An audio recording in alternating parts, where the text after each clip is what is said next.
So everyone, give a round of applause for our final comedian of the evening, Roya Hamadani! I'm so excited. I started clapping for myself. I'm really excited. I'm so happy. There's a ball pit. I'm wearing my favorite shoes. I match. This is great. And I didn't even know, it's just, I'm learning new things and I'm meeting new people all the time, and it's really great. That's one of the great things about moving. One thing stayed the same though. Everywhere I go, people like to guess my ethnicity. I'm like a walking game show of whose brown is it anyway. Is she Indian? Is she Guatemalan? Is she the other kind of Indian?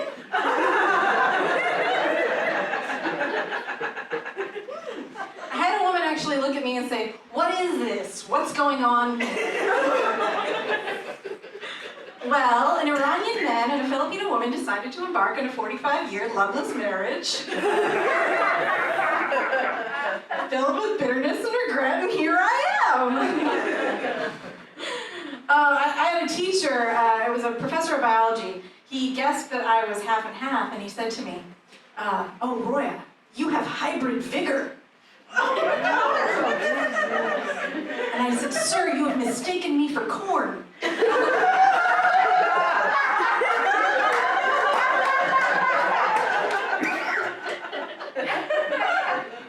My mother, she was in charge of the discipline because she had all the knives. And whenever I was bad, she didn't say, like putting you in timeout. She would say, "Disobedient child!"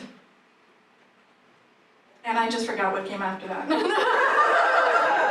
that bad. I've just blocked it out. No, she would say, "Disobedient child," and then I was just like, "Oh my God, there's a giant knife in front of me." And people would say to me, "What was your childhood? What was it like?" And I'd say, "Serrated." Yeah, I think I blocked it out. Oh, I had this other thing that would happen. If I put on an outfit she didn't like, she didn't say change your clothes, she'd say change your name. She was rough. She was a rough lady. Rough. Still is. Still is. She knows that I do comedy. She doesn't particularly enjoy the fact. She has a sneaking suspicion that I might be talking about her, because she's evil, not stupid. And she said, "Why you do this, eh? Why you make fun of me? Why you not wait till I am dead?" And I said, "Because you're taking too long." We just play. Like, for instance, recently she told me she wanted to be cremated, and I said, "That's great, when?" I'm actually the main caregiver of my mother. She's 83 and she's a tank. And I took her to get a perm, which is hard, It's hard to find a place that gives a perm. You have to go far back in time. I found this place and I take her there and they all just start fawning over her because she is really cute. She's a little round thing and she's got red lipstick on and she's just like, la la la. And they put her in the chair and they start fawning over her and they're like, "Oh, isn't this so, I love old people," said this lady. She's just like, "It's just so nice to take care of them after all they've done for you to make you happy." And I said, "Yeah, and even if they haven't." Still good. Oh boy. My father would be so upset with me if he knew that I was telling jokes about the family. But he's dead, so I'm free. So many dead parents today, right? I know, sorry. But the thing about him is that he had a really good sense of humor. One of his favorite jokes was, "I could sell you for 40 camels, which, wasn't a great thing to say to your 13-year-old daughter, but here's the thing, the worst part was that apparently my sister could get 60 camels. It's fucking bullshit. Is what that is. I don't have kids, but if I did, I'd know how to sell them fairly. You just assign the same number of camels to each child you're trying to get rid of. You don't mark one down because she wears glasses. You mark her up because if you take off her glasses, she can't run away."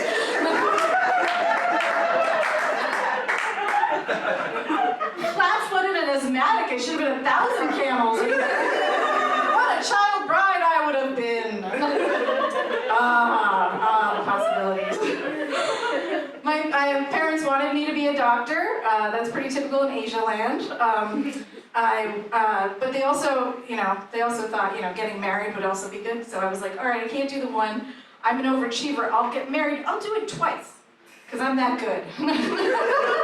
Yeah, I'm gonna make up for it. And I just remember thinking, one of the reasons I think my marriage fell apart, that first one, was a lack of communication. I think that's so important. My parents did not communicate.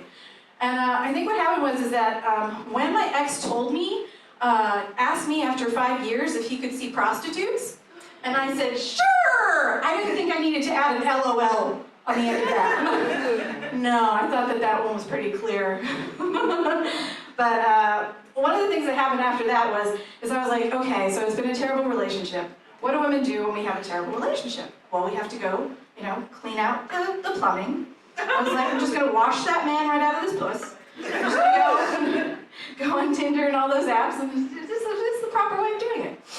And it's science, it works. One of the first guys who talked to me on there, he said, I'm gonna bend you over every piece of furniture in my house. And I wrote back, how much furniture do you have? Don't send me a dick pic, send me a floor plan. We're gonna have to talk about the quality of the furniture. Because I'm a sturdy girl.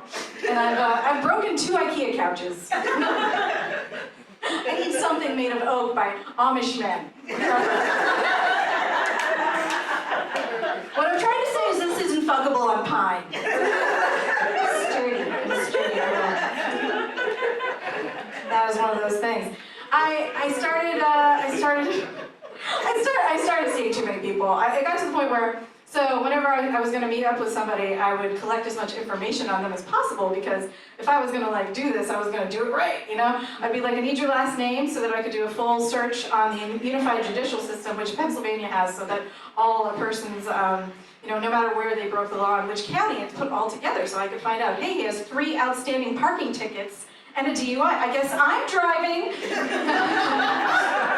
And I'd also find out oh, okay, this is the name of his mom. This is where he lives. This is where she lives. This is where because you always want to know where a man's mother is. Yeah, I need to tell on him if he's bad. And so I put together this all with the dick pic they sent me. So it was a dick pic and a dick dossier. It was what it was. A dick dossier. Okay, so it was a huge stack of information, basically. And I would send this off to my friend. And a close friend who's a lesbian, but she really enjoys dick pics. It's just a thing. So it was as a gift to her. Every time I went out, I would just be like, here's the dick pic and the dossier, so that if a police officer comes to you and says, we haven't seen Roya, you can say, this is the last dick she saw. This is where you can start. And then they would have to take all the dick pics and all the dossiers and put them in a big poster, on the NCIS and stuff, they always have a poster. It'd just be my face and just dick, dick, dick, dick, dick, dick, dick. I had, aspirations. But I actually ended up finding the right person, which is unbelievable, but not on apps. I found him at, even more unlikely, a comedy open mic. Which is much like not finding a diamond in the rough, but in sewage. In actual sewage. And you found, there he was. The funny thing is that all the guys in the scene were like, you got the good one. I mean, really, the good one. He's the only one. He was the only good one. And it was interesting because, I had never in my life, he was very well loved in the community, but he hadn't had, a lot of dating, luck. So, I had never made so many people happy just by having sex with one man. It was it took a village. They were so happy. And then I realized, I can't break up with him. I'll never be able to do comedy in this town again. I was like, no. Luckily, it worked out. We got married. And people ask me, how's the marriage? And I'm like, really good this time. It's going really well. This time is really good. And so I'll wrap up with this. So, that pandemic thing, you remember? How we did a lot of house cleaning, the Marie Kondo thing. It's okay, I'm going through all these papers in the house. And I get to a box from junior high, and I find a piece of paper with 3 strawberry blonde hairs just shellacked to it. Yeah, with a name, Brian H., and a date, May 13th, 1994. And I'm like, oh no. My husband's like, what's that? And I was like, well, so I think what happened is I had a crush named Brian. He sat in front of me in French class. I think 3 hairs fell out of his bowl cut, and I just scooped him into my trapper keeper, took it home, got out the Mod Podge, and made myself a trophy. Like a psycho. And then I kept it for 30 years.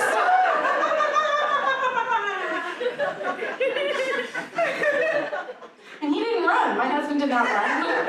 He didn't. He was very calm. And I said, well, what do you think I should do with this? I mean, you know, what do you do with the thing that is, if it's in my hand, it doesn't spark joy exactly, but I don't think I should throw it away. I said, what if I just send it back? I mean, I'm Facebook friends with him. I could just send it back. And he's like, honey, I don't know about that. I said, well, what would you do if you opened up your mailbox and you found a piece of paper with your hair on it? And he said, move. And that's how I knew. I just looked at it and I was like, Ian Webster, we're going to buy so much sturdy furniture. I love you so much, Ian Webster. Okay, my name is Roya Hamadani. I love you guys too.